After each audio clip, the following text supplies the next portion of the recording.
Happy birthday to you. Happy birthday to you. Happy birthday, happy birthday, happy birthday to you.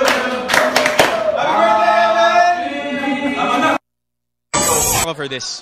This is happening this November, before Christmas. Isa sa katuparan niya ang matagal na niyang pangarap, ang magkaroon ng pelikula kung saan siya ang producer, aktor at direktor. This is my first directorial job. May script na kami, may cast na kami, and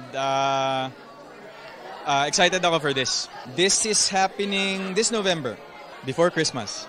Isa sa Welcome back mga kaagdab.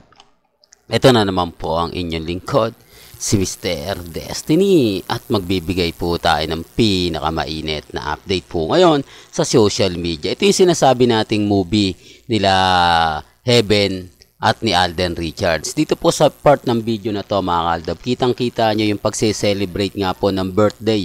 Nagkataon lang po mga kaaldab na sinushoot nga po ang movie. Di po ba? Sabi nga po nila mga kaaldab, may mga bagay-bagay na mapapaisip po talaga kayo. Di po ba? Sabi ko nga po sa inyo, dito po sa channel ni Mr. Destiny, 101% updated na updated po kayo. Huwag po kayong maniniwala basta-basta sa mga kumakalat sa Instagram, sa Twitter, sa Facebook. Sabi ko naman po sa inyo, kung gusto nyo lang po ng update, kung gusto nyo lang po ng trending, pupunta lang naman po kayo dito sa channel ni Mr. Destiny. Lahat naman po rito pinag-uusapan po natin. Lahat ng mga kaganapan na gusto nyo pong malaman, mapanood, mapakinggan, punta lang po kayo dito. Hindi naman po tayo nagpapahuli, di po ba? Sabi ko nga po sa inyo, may mga bagay-bagay nga po na pinag-uusapan ngayon sa Instagram, sa Twitter, sa Facebook.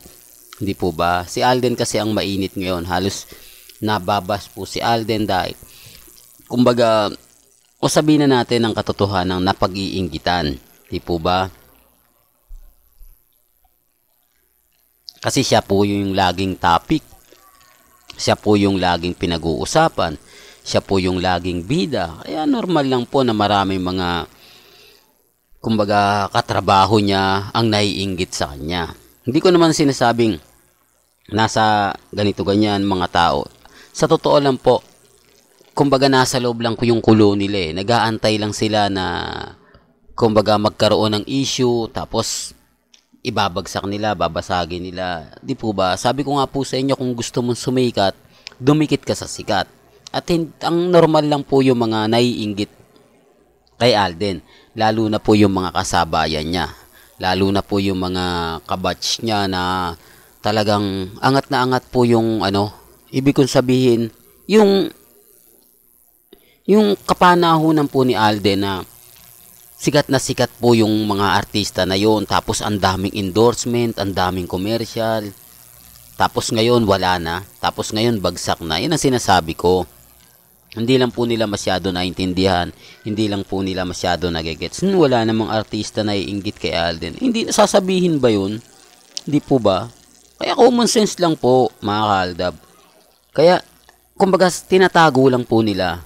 Kumbaga iniisip nila, anong meron nga ba kay Alden? Nagawa niya yung mga pangarap ng mga artista na maging producer, na maging direktor. Di po ba? Gaya nga po ng sample kay Michael B. Di po ba?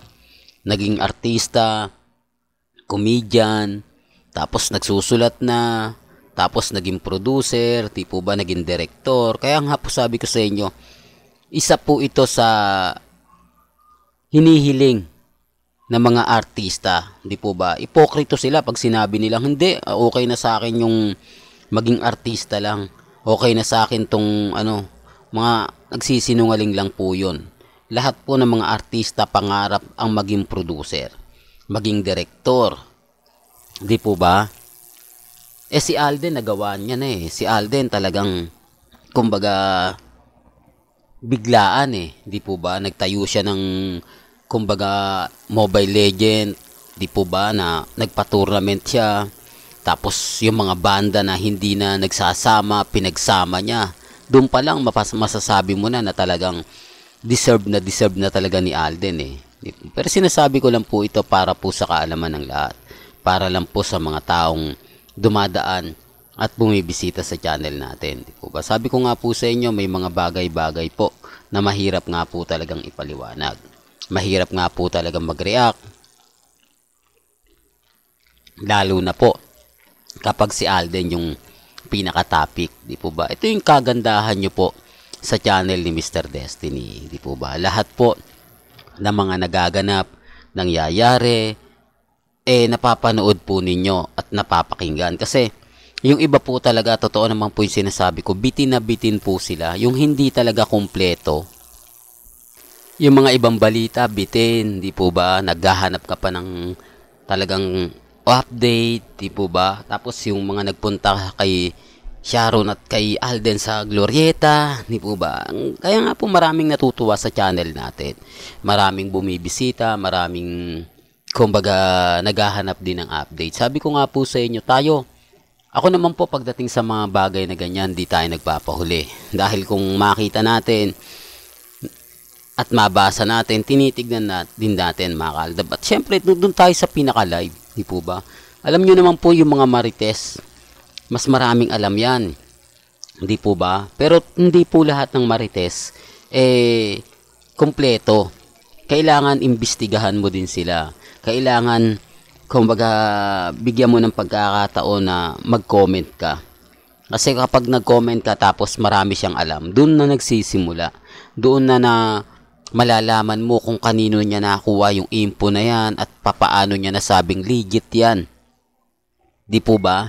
Tapos siyempre, pagka sinabi niya yung pangalan, madali nang hanapin yun sa Instagram, sa Facebook, sa Twitter, o kaya website lang po. Pag sinabi niya, hindi, nabasa ko lang sa website eh.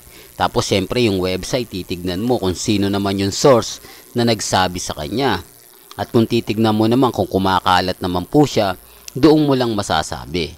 Hindi naman po kasi agad-agad nagkiklik ang mga website. Kasi yung iba, clickbait lang daw po yun. Tapos yung ibang marites naman, hindi naman kompleto yung mga sinasabi. Basta sasabihin nila, may project na ganito, may project na ganon. Siyempre, tayo po yung mag-iimbestiga. Po ba? Sabi ko nga po sa inyo, halimbawang may nabalitaan po tayo, tinitignan naman natin yan. Hindi naman porket, uy, update mo to. Po ba? Kung fake news yun, ang daming nagalit sa atin. Ang daming nag-react. Hindi, saan mo nakita yan? Hindi, nakita ko, huwag kang magpapaniwala. Di po ba? Alam nyo naman yung mga basher natin. Alam nyo naman po yung mga nanonood sa atin, naghahanap din sila ng ebidensya at resibo. Kaya nga po kita nyo bago tayo mag-update, kailangan marami. Kailangan pinagpepiestahan at hindi lang isa yung nakakakita. Di po ba? Yan yung mga kaganapan na 101%. Di po ba matagal? Talagang umaabot ng 48 seconds. Di po ba? Hindi katulad ng iba, gagawa nga ng edited picture, edited video, 10 seconds lang. Magpalagay mo na 20 seconds pero hati yun. Tigpa 5 yun, 5 video yun. 4 na video po yung makikita po ninyo. Tapos sasabihin nila latest lang daw yun. Kayang-kaya ko namang gawin yun. Hindi po ba? Pero hindi ko namang ginagawa kasi sa totoo lang, ikaw rin yung mababash sa bandang huli. Ikaw rin yung mapupulaan. Hindi po ba? Kasi alam nila, inedit mo lang yan eh. Kaya lang yung ibang armain, pag nakakita ng gano'n, kinukonsider na nilang totoo yun. Kasi wala naman po silang alam eh. Hindi sila updated. Hindi katulad natin na lahat pinapakita ko yung kabuuan, yung kung saan ang galing, kung ano yung balita. Gaya nga po nitong update natin, galing po mismo sa bibig ni Alden Richards. Di po ba? Kaya relax lang po kayo. Sabi ko nga kung ano lang po yung latest, kung ano lang po yung trending, ito lang po. Di po ba? Punta lang po kayo dito sa channel ni Mr. Destiny. Well, hanggang dito na lang po yung updates natin mga kaalda ba? Kaya kung gusto nyo pa po ng pinaka-latest at sariwang update, abay tumutok lang po kayo dito po sa channel ni Mr. Destiny para updated po kayo sa mga latest at sa mga bagong video po na ilalabas po natin maya-maya lang. Hanggang sa muli, salamat po sa panonood at pakikinig.